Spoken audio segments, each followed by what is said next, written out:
사랑이신 하나님 아버지, 오늘도 예배의 자리로 인도하여 주심에 감사드립니다.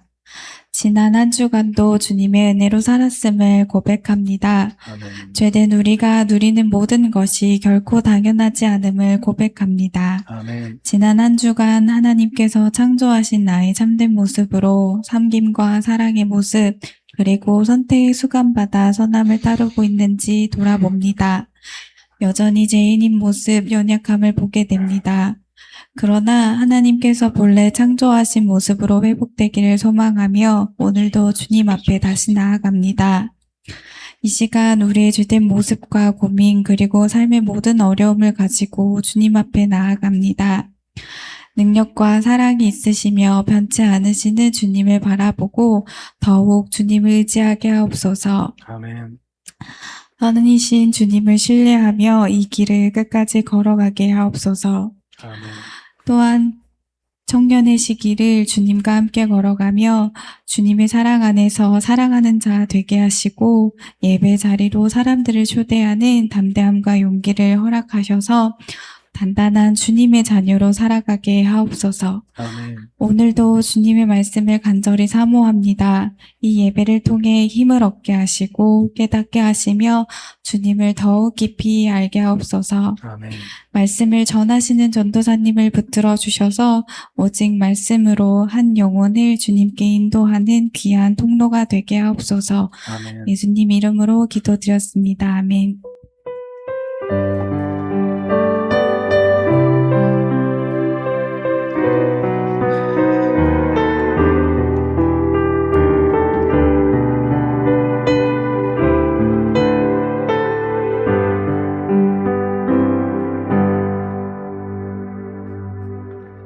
오늘도 대표기도를 마치실 때 함께 아멘을 하는 것에 실패했습니다.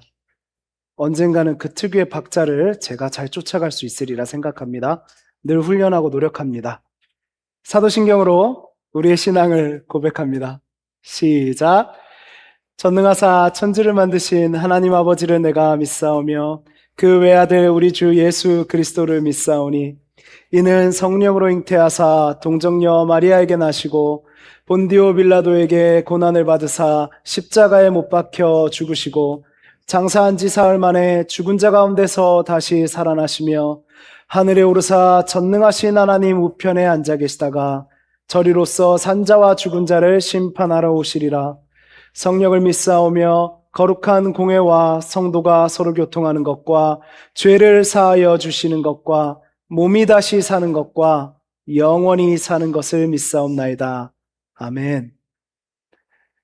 2026년 5월 31일 안디옥 청년부 예배 설교를 시작하겠습니다. 오늘 설교의 제목이에요. 목까지 차오를 때 고개를 들라입니다.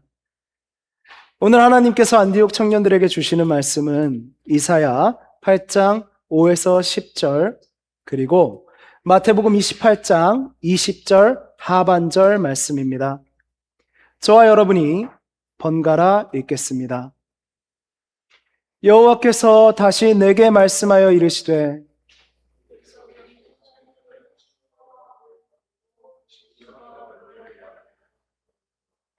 그러므로 주 내가 흥용하고 창일한 큰 하수 곧 아수르 왕과 그의 모든 위력으로 그들을 뒤덮을 것이라. 그 모든 골짜기에 차고 모든 언덕에 넘쳐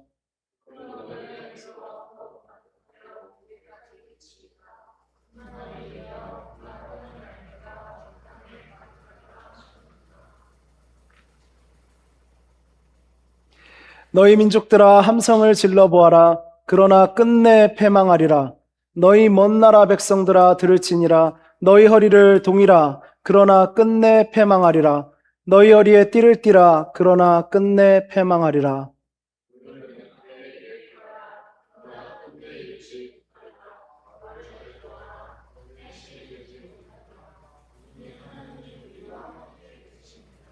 아멘.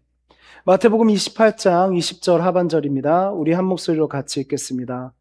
볼지어다 내가 세상 끝날까지 너희와 항상 함께 있으리라 하시니라. 아멘. 임마누엘이여 그의 펴는 날개가 내 땅에 가득하리라. 아멘. 우리는 살면서 흔들릴 때가 참 많습니다. 요즘 청년들이 흔들리는 이유는 다양합니다. 취업에 흔들립니다. 관계에 흔들립니다. 경제 상황에 흔들립니다. 미래가 흔들립니다. 신앙도 흔들립니다. 어떤 청년은 취업 준비를 하며 불안에 잠을 못 이룹니다. 어떤 청년은 결혼과 미래를 생각하며 답답함을 느낍니다. 어떤 청년은 열심히 신앙생활을 하지만 하나님이 아무 일도 하지 않으시는 것처럼 느껴집니다. 그때 우리는 불안합니다. 그래서 무언가를 붙잡으려고 합니다. 문제는 우리가 무엇을 붙잡느냐입니다. 오늘 말씀의 내용은 조금 이해하기 어렵다고 느껴지실 겁니다. 특히 10절에 있는 말씀, 너희는 함께 계획하라. 그러나 이루지 못할 것이다. 이것은 하나님이 우리와 함께 하시기 때문이다. 란 내용이 그렇죠. 우리는 우리의 계획을 이루어 주시는 하나님을 바라는데 본문은 하나님이 우리와 함께 계셔서 우리의 계획이 이루지 못한다라고 하십니다. 이 말씀을 이해하기 위해서 오늘 본문의 내용을 좀 더 살펴보아야 합니다. 먼저 이사야서는 이사야 선지자를 통해 하나님이 말씀하신 내용을 기록한 책입니다. 선지자 이사야가 활동하던 시대는요, 매우 불안한 시대였습니다. 여러분, 하나님의 나라, 하나님의 백성의 나라 이스라엘은 분열되고 맙니다. 북이스라엘과 남유다로 분열되지요. 이들은 서로를 적대시하고 있습니다. 그런데 북이스라엘과 아람이 연합하여 이 남유다, 유다를 압박하고 있었습니다. 유다는 북이스라엘보다도 작거든요. 유다는 불안합니다. 작은 나라였기 때문입니다. 전쟁의 위협 앞에서 나라 전체가 흔들리고 있었습니다. 이사야 7장에서는요, 그 모습을 이렇게 표현합니다. 숲이 바람에 흔들림 같이 흔들렸다고 말합니다. 어땠을까요? 무척 불안했겠지요. 유다는 선택의 기로에 서고 말았습니다. 하나님을 붙들 것인가? 더 강한 나라에게 의지할 것인가? 그런데 유다는 하나님보다 주변국 중에 강한 나라인 아수르를 붙잡기를 선택합니다. 그들에게 기대어 불안한 상황을 바꾸려고 합니다. 강해 보이는 것, 눈에 보이는 힘, 당장 도움이 될 것 같은 세력을 선택한 것입니다. 세상 사람들의 눈으로 보면 매우 합리적인 선택처럼 보입니다. 그러나 하나님은 이사야를 통해 전혀 다른 말씀을 하십니다. 이사야 30장 15절에는 이런 말씀이 있어요. 너희가 돌이켜 조용히 있어야 구원을 얻을 것이요 잠잠하고 신뢰하여야 힘을 얻을 것이거늘 너희가 원하지 않았다 라고 말씀하십니다. 하나님은 유다에게 불안 속에서 위협 속에서 가만히 있으라고 말씀하셨습니다. 이 말씀은 아무것도 하지 말라는 뜻은 아닙니다. 사람의 방법으로 세상에 강한 것을 의지하려는 그 행동을 멈추라는 것입니다. 사람의 방법보다 먼저 하나님을 의지하라는 뜻입니다.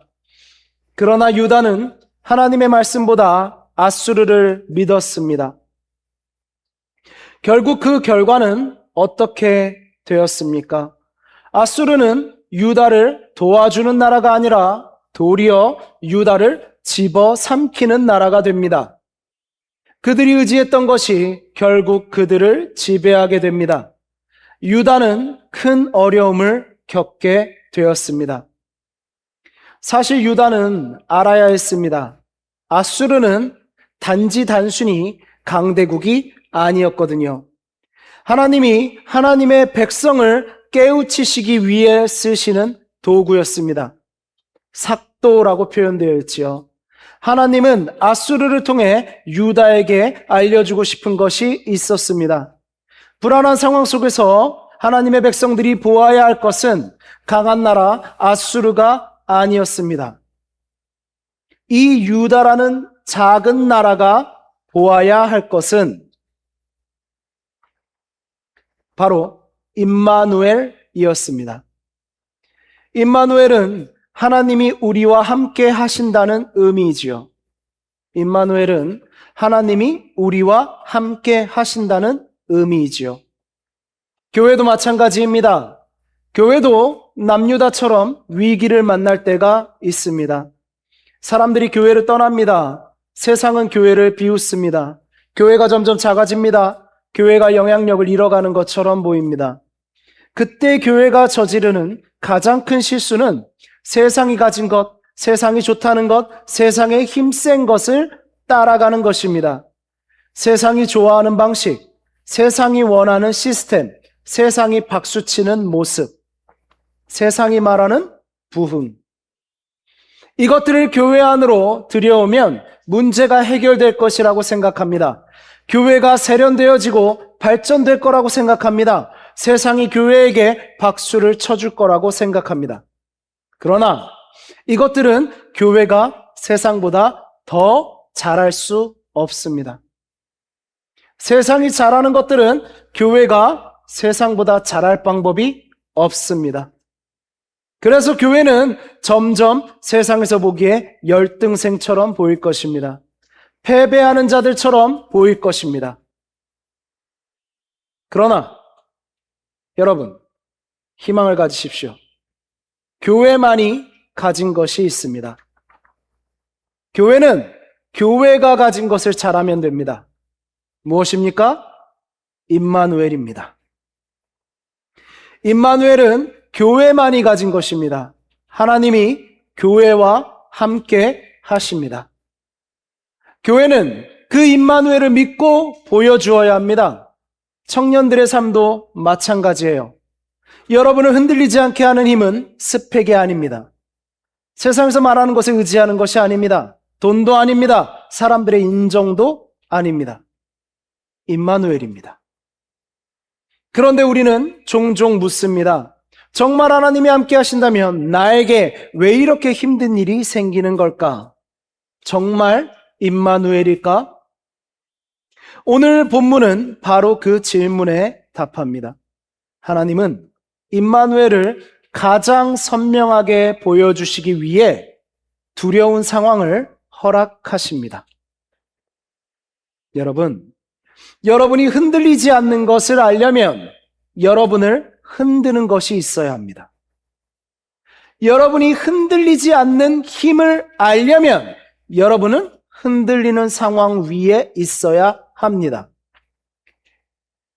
배를 한번 생각해 보십시오. 커다란 배를 만들었습니다. 그 배가 안전한 항구에만 매여서 머물러 있으면 그 배가 얼마나 항해를 잘하는 튼튼한 배인지를 알 방법이 없습니다. 배가 바다를 안전히 항해할 수 있다는 확신은 바다로 나가 풍랑을 만나야 알 수 있습니다. 믿음도 마찬가지예요. 두려움이 있어야 임마누엘을 배웁니다. 불안해야 임마누엘을 구합니다. 본문에서 하나님은 유다를 집어삼키는 아수르를 큰 강물에 비유하십니다. 7절이지요. 그러므로 주내가 흥룡하고 창이란 큰 하수 곧 아수르 왕과 그의 모든 위력으로 그들을 뒤덮을 것이라. 그 모든 골짜기에 차고 모든 언덕에 넘친다고 하셨습니다. 아수르라는 범람한 강물, 그 강대국이라는 범람한 강물, 오히려 의지하고 싶었는데 되려 우리를 삼키려 하는 그 힘의 강물이 모든 것을 덮어버립니다. 그리고 8절에 이렇게 말씀하시죠. 흘러 유다에 들어와서 가득하여 목에까지 미치리라. 목에까지 미칠 것이며. 얼마나 무서운 표현입니까? 강물이 범람하여 발목까지, 무릎까지, 가슴까지, 결국 목까지 차올랐습니다. 이제 조금만 더 차오르면 곧 죽을 것 같습니다. 숨쉬기 힘들 정도입니다. 그런데 바로 그 부분에서 놀라운 말씀이 등장합니다. 임마누엘이여, 그가 펴는 날개가 너의 땅에 가득하리라 하셨느니라. 아멘. 이사야서는 유다가 의지하려고 했던 세상의 강한 힘이 도리어 유다를 온통 집어삼켜 그 범람하는 물이 하나님 백성의 목까지 차는 위험한 절체절명의 순간과 임마누엘을 연결합니다. 하나님의 날개가 그 땅을 덮으리라 말씀하십니다. 여기서 우리가 알 수 있는 놀라운 점은 아수르의 강물, 그 위협적인 강물이 덮는 범위와 하나님의 날개가 덮는 범위가 같다는 것입니다. 위기가 미치는 범위와 하나님의 보호가 미치는 범위가 같습니다. 두려움이 닿는 자리까지 은혜도 함께 도달합니다. 고난이 있는 자리까지 임마누엘도 함께 계십니다. 사람은 목까지 물이 차오르면 어떤 행동을 합니까? 목까지 물이 차오를 때 자연스럽게 고개를 들게 되죠. 왜요? 살기 위해서입니다. 숨쉬기 위해서입니다. 하나님은 우리에게 말씀하시는 것입니다. 물이 목까지 찼으니 너희의 고개를 들어라. 그리고 너의 머리 위에 무엇이 펼쳐져 있는지를 보아라. 내 날개가 너를 덮고 있다. 아멘.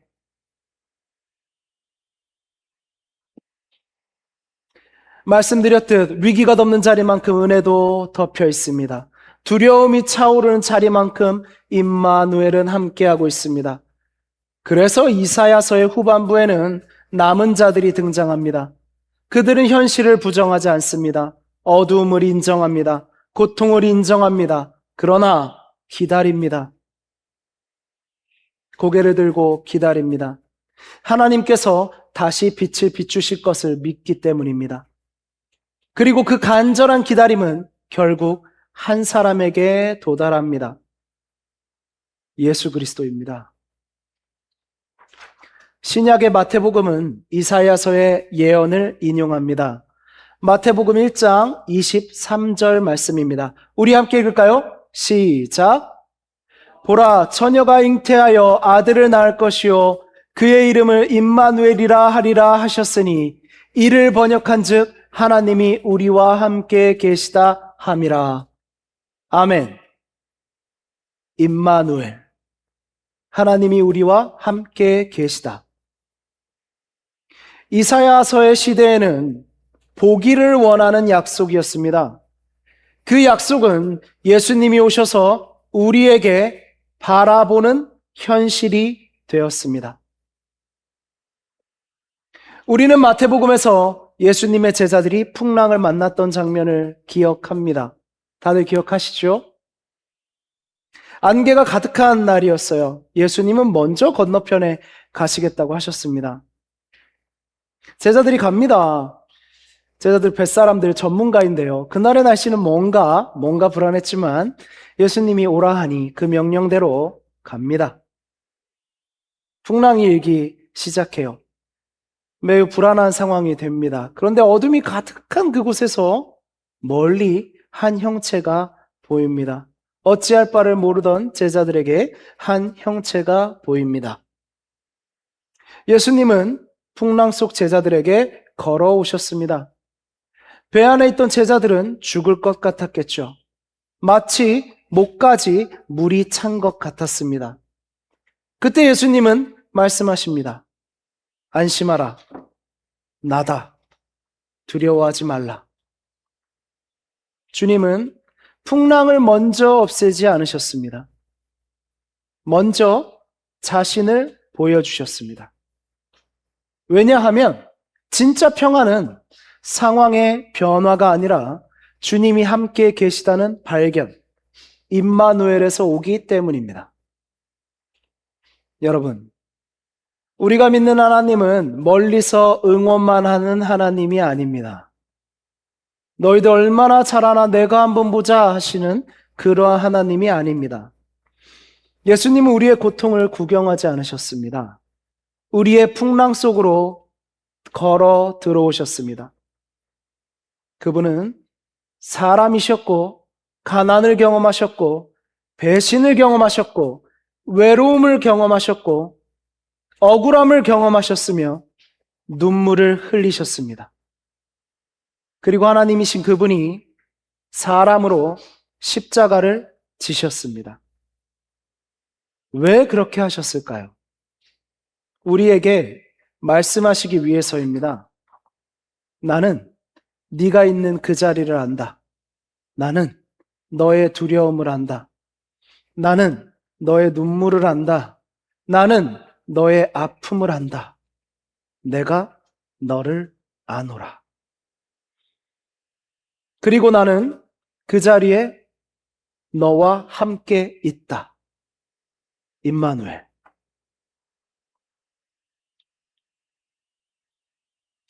십자가는 단순히 하나님이 우리를 사랑하신다는 증거만이 아닙니다.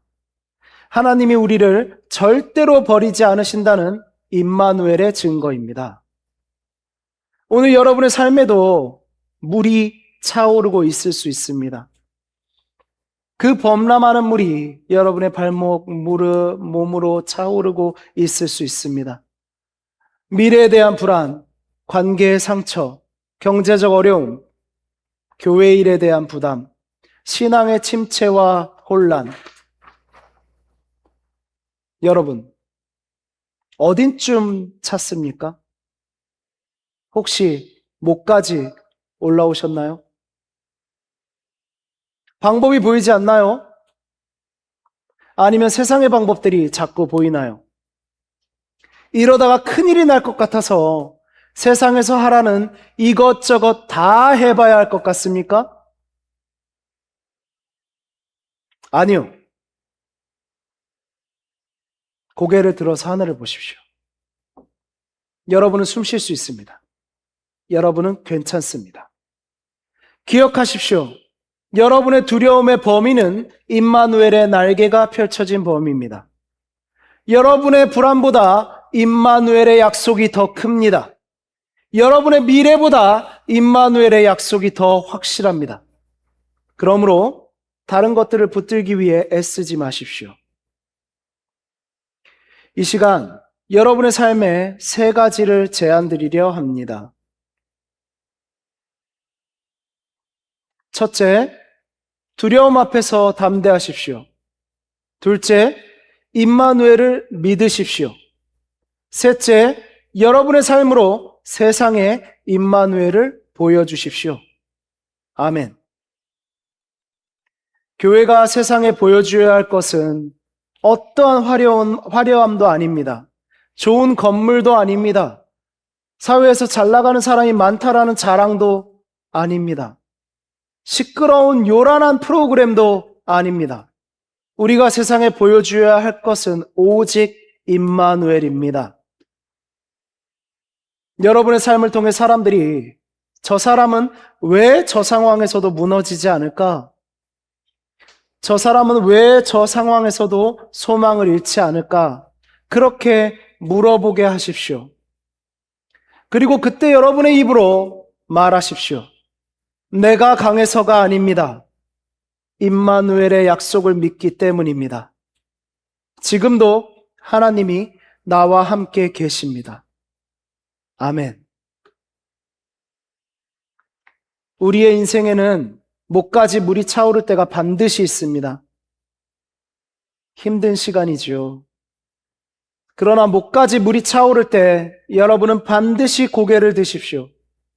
여러분의 머리 위에는 이미 임마누엘의 날개가 펼쳐져 있습니다. 그 날개는 태초에 여러분들의 수치를 가려준 날개입니다. 그 날개는 그 날개 위에 여러분들을 업고 하늘을 날아오른 날개입니다.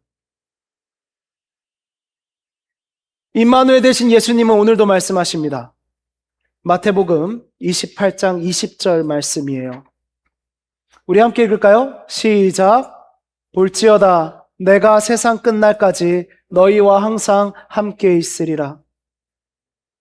볼지어다 내가 세상 끝날까지 너희와 항상 함께 있으리라. 우리를 향한 주님의 임마누엘의 약속입니다. 아멘.